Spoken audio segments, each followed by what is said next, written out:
अखिलेश यादव बनाएंगे चंद्रशेखर को सबसे बड़ा दलित नेता। चंद्रशेखर करते रहे इशारा, अवधेश प्रसाद ने इग्नोर क्यों किया?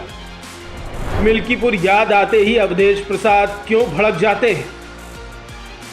अखिलेश यादव जिस अवधेश प्रसाद को साए की तरह लेकर चलते हैं, उनसे चंद्रशेखर की बातचीत का एक वीडियो सामने आया है। जगह संसद की सीढ़ियां हैं और तस्वीर में 5 लोग नजर आ रहे हैं।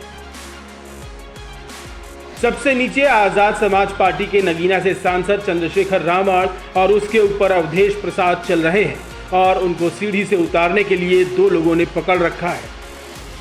चंद्रशेखर कुछ कहते हैं और अवधेश प्रसाद उसका जवाब देते हैं। चंद्रशेखर जाने लगते हैं, फिर रुक कर कुछ बोलते हैं और ये सिलसिला सीढ़ी उतरने तक जारी रहता है। आखिर में चंद्रशेखर कुछ बोलते हैं और अवधेश प्रसाद ने उनको इशारा कर दिया, बस बहुत हो गया, अब तुम जाओ। तस्वीर आपके सामने है और इनका विश्लेषण हम करेंगे।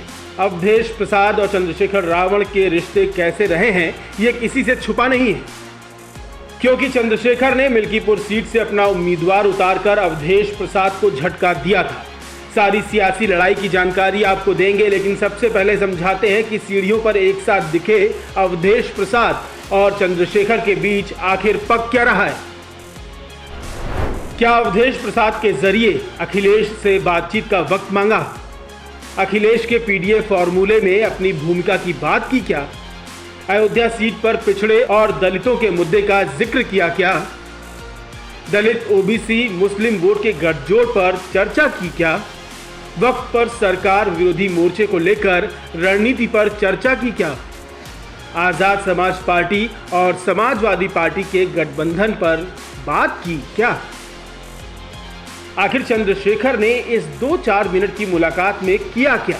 चर्चा तो यही हो रही है, क्योंकि चंद्रशेखर के इस तरह से अवधेश प्रसाद के आगे पीछे करने के मायने समझ में नहीं आ रहे और यही वजह है कि लोग अटकलें लगा रहे हैं।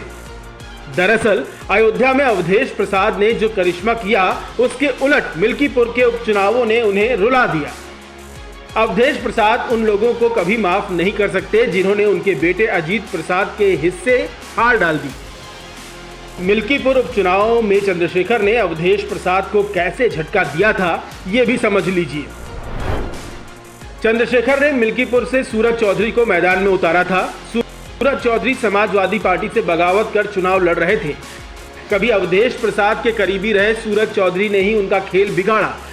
टिकट न मिलने पर वो 500 समर्थकों के साथ एएसपी में शामिल हो गए। सूरज ने अखिलेश और अवधेश पर परिवारवाद को बढ़ावा देने का आरोप लगाया था। एसपी से अवधेश प्रसाद के बेटे अजीत प्रसाद चुनाव लड़ रहे थे। सूरज चौधरी को चंद्रशेखर का साथ मिला और उन्होंने गणित बिगाड़ दिया।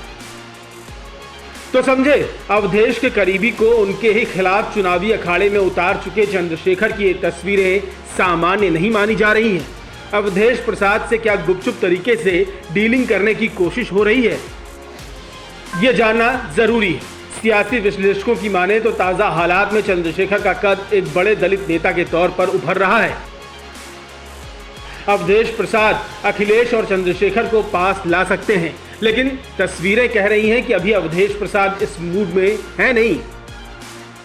अपने बेटे की हार की टीस वो भुला नहीं पा रहे हैं। अखिलेश और चंद्रशेखर के बीच फिर पैचअप कैसे होगा, ये समझ से परे है। पुराने रिकॉर्ड क्या कहते हैं, ये भी समझ लीजिए। दरअसल 2022 में चंद्रशेखर ने अखिलेश के साथ गठबंधन की कोशिश की। अखिलेश ने चंद्रशेखर से सीटों पर समझौता करने से इनकार कर दिया। चंद्रशेखर ने भी अखिलेश से रिश्ते तोड़े और गोरखपुर से योगी के खिलाफ चुनाव लड़ा। अगले 2 साल तक अखिलेश और चंद्रशेखर में कोई मोल भाव नहीं हो पाया।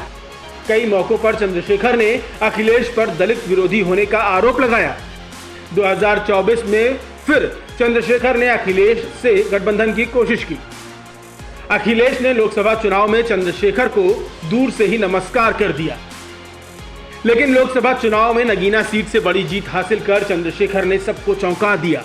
इस जीत के साथ वो प्रदेश की राजनीति में एक अहम किरदार बन चुके हैं और अखिलेश यादव भी पीडीए के दम पर प्रदेश में सरकार बनाने का ख्वाब पाले बैठे हैं।